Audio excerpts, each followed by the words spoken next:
It doesn't matter what you do, as long as you do something that's considered needed or productive, you get the same budget as everybody else. Our monthly budget is about $1,000, but we don't pay for health care, we don't pay for our kids' education, we don't pay for the housing, we don't pay for water. That's one of the main things that they want to change with the new system that they want to have in the kibbutz. I think that if we don't make this change, the kibbutz will collapse, first of all socially and then economically. From my standpoint, what's being proposed will be a very, very, very watered-down version of kibbutz. Kibbutz Urim is a small, self-sustaining collective by means of 2 factories and farming. Here, 178 members live and work to support their community. The residents, also known as kibbutzniks, are all paid equally, regardless of profession. The basic ideology of the kibbutz is from everybody according to his or her ability to everybody according to his or her needs. That means that everybody would give to the kibbutz as much as they can and will get back according to the needs.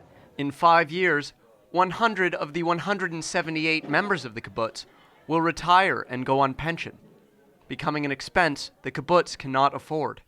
I think between 5 and 10 years, if the kibbutz won't start to get younger, actually, I think it won't be able to stay alive. We're going to go around the kibbutz. I'll show you around.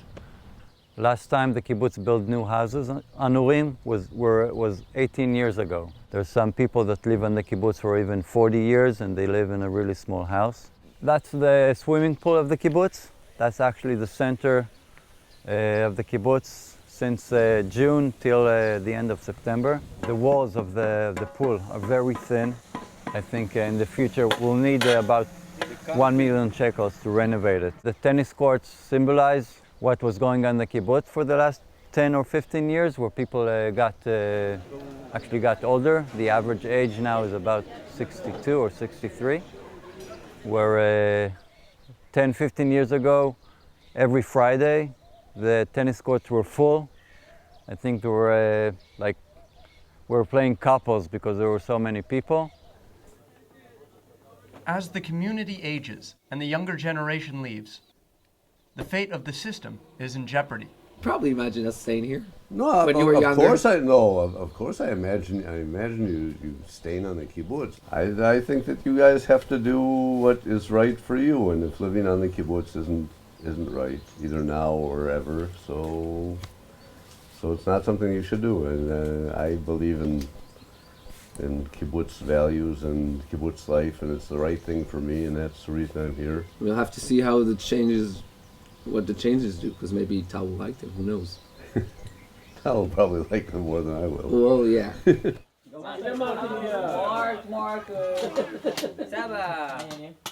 perfect kibbutz that doesn't exist, okay, for me is like being in one big family, okay? When you go and visit somebody, even if they're friends of yours, you're in his house, but it still feels more like you're part of it, okay? You're one family. When I went to dine without having to go through the cashier, I was at home. That part of the change is that you're going to pay for everything. It's not the end of the world, but it's not the same feeling either, because I didn't come to a kibbutz to feel like a customer on the kibbutz. And in that sense, this change is some sort of a natural continuation of what I consider a movement in the wrong direction. At the beginning of Israel, the kibbutzim that were built in a very hostile surrounding. So they needed to build themselves in such a way that they can defend themselves. They didn't have money, so the only way in order to survive was to live a collective life. Now they are more safe and they've grown, they are very big. And the kibbutz has started to live a regular way of life. Also regular needs of people have come more to express themselves. They were there, but they were hidden. Mark has been living in Kibbutz Urim for over 40 years. His son, Amir, was raised there, but moved away to live in a nearby city, Beersheba. The reason I left the kibbutz, Tal doesn't want to live in the kibbutz, but probably the main reason is where I work offers a more challenging job, a more challenging daily routine. And right now, that means me not living in the kibbutz. It doesn't necessarily mean I won't live there anytime in my life, but right now, that's what it means. The biggest difference between living in a kibbutz and living outside the kibbutz is probably the feeling. In a kibbutz, you feel like everything is basically yours, but not in the material aspect of it, but more like you feel at home. The money and that you put in the kibbutz and things are not yours. You don't feel like this is your own thing. This is everybody space, this is everybody things, and like you're sharing all the time. And no, not for me. As the kibbutz fails to attract new members, the rise in pensioners will cost the kibbutz 2 to 3 million shekels a year. To combat this, some members propose a new pay system where jobs determine salaries. For the first time, members will not be paid equally. Some of the people here that stopped working around 2 afternoon, and my dad, for example, is working much more than that, and they get the same money. So why it should be like that? I think in most kibbutzim, one of the reasons that they have introduced salaries was first of all that the young people who could earn a lot of money and wanted it and did not want the completely collective life would stay within the kibbutz, because there was a depletion of young people. Most of them, they left the kibbutz.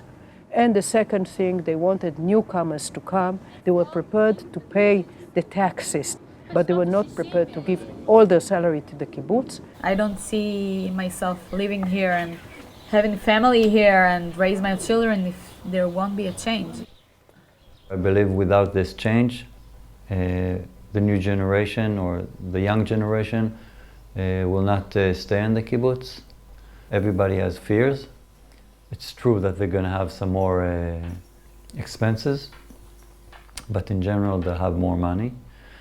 I think the fact that people are getting their income comes from their work, it will give them incentive to get better jobs, work harder maybe. To a degree there should be a change, because as she said, some people are undercover unemployed. They go to work for 6 hours, but they do shit there.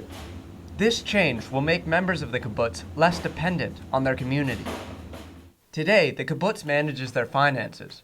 Members cannot take out bank loans or save enough for home renovations, traveling, or their own cars. The members of the kibbutz will gain a sense of control over their lives that they don't have today. Because today the institutions of the kibbutz make major decisions concerning how we run our lives. How much am I willing to spend on cultural affairs as opposed to sending my grandchildren to special ed courses? Today, the kibbutz makes that kind of decision. I think that's something that the family has to decide. However, not all residents are happy with the proposed change. Financial independence also means some activities will lose their funding, and members would have to pay significantly more for many services, including laundry, dining hall, education, and art classes. The amount of kids who come to the shop are going up. I'm worried because it's going to cost 2,000 shekel for a family who wants to send her one kid. They won't come. They won't be able to pay it. They have to pay for the education, 50% at least. So I'm saying we won't be so nice to each other. The concern of being obligated one to another will change gradually. One person built a big house, and the other person next to him has a smaller little house. Now, once upon a time, we didn't really go into that because it wasn't the issue. That's the issue now. Now, that's the issue. That's what's going to happen. From my point of view, it's less. It's a loss. People who are thinking about the old kibbutz, how good it was, and so on, think about how people were able to give away from themselves to the community and so on. It's a new world now. It's different. It cannot be the old kibbutz. It's not that I'm saying no matter what, there shouldn't be any change, because that's ridiculous. And that's saying I should get everything I want, nobody else gets anything that they want. There are certain ideals I'm not willing to give up, and certain things I have to see are going to happen as far as I'm concerned, and if that happens, then I could vote in favor of it. As with all big decisions in the kibbutz, this change must pass a vote. And though the vote isn't until the end of June, both sides have been working hard for over a year to convince the members. We're going to a meeting with people that are not too happy about the changes that are being proposed. I'm going to a meeting of the steering committee. We're planning what we're going to be doing over the next 4 weeks. So we have to decide what we're going to do with that and how to get people to vote against the decision, at least on the first vote, in order to make them talk to us a little bit more.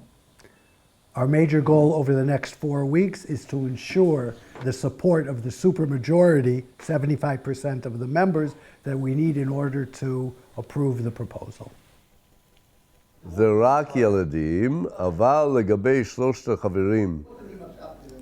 The pro-change and opposition groups do not work together and hold separate meetings. Changes in the salary system have already been made in 78% of Israel's kibbutzim, including Mishmar HaNegev, founded in 1946, the same year as Kibbutz Urim. We used to be around 400 and even less. In the last five years, we are already 750. And now people see the difference, because if you are working very hard, or if you are a big manager, you get more money and you can do more things. We become more independent. Even the people that work in very low jobs, they are in a better condition for sure. The kibbutz will never stay the same, but no community stays the same. It's changing with time, and I think that's what promises its survival. I think the kibbutz will continue to exist. I cannot say for how long. I think if it will not find a raison d'être, as you say in French, a reason for existing, it might change into a regular village. Though the sun sets on its founding values, equal pay and opportunity, Urim must adapt and may need to embrace the new salary system in order to survive. I really like living in the city. I love it, the noise and the people and the stress and the malls and shopping. I love it. I will be willing or be able to live in the kibbutz only because of children, only because of Amir. Really, the change itself, like I already said before, doesn't do anything for me. I don't think that's much big of a change. It's just going to be a different way of giving the money to the kibbutz. This won't be the way I want to live my life.